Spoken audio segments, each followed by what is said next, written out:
Fantasy Philosophers is brought to you by fantasy-info.com.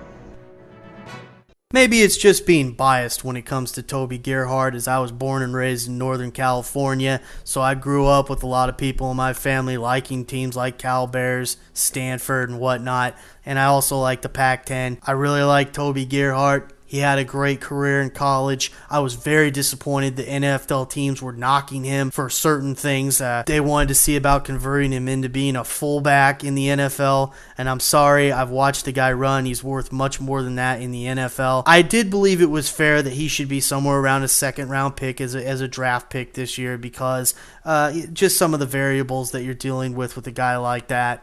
But at the same time, I was really hopeful that he could get into a situation maybe with the Texans, even the Seahawks, somebody that might give him an opportunity to be the starter, be their touchdown maker, and have some production in fantasy. But unfortunately, he went to the Minnesota Vikings. While I think that's a great move for them, I know Mel Kiper was knocking Toby for his hands, but I'm sorry, Mel, you need to go back and watch some of the tape because when he was called upon to get it done underneath, he could get it done in the passing game. He can be productive in that way.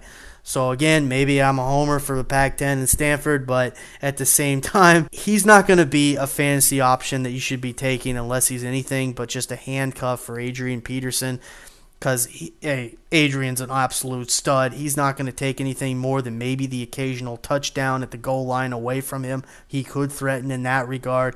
But for Gerhart, it's going to be the same situation as it was for Chester in the sense that we have to wait until Adrian sustains an injury and goes down before he'd be worth having on your fantasy roster. If anything happened to Adrian, obviously on this team, Toby would be a guy I would imagine you'd want to run right into your lineup right away, especially if he is showing effectiveness in the short work that he does early in the season, while Peterson's obviously the man. So keep those things in mind with Gerhart. If he got an opportunity, he could definitely give you some solid production. But again, he's nothing more than a handcuff at this point in time.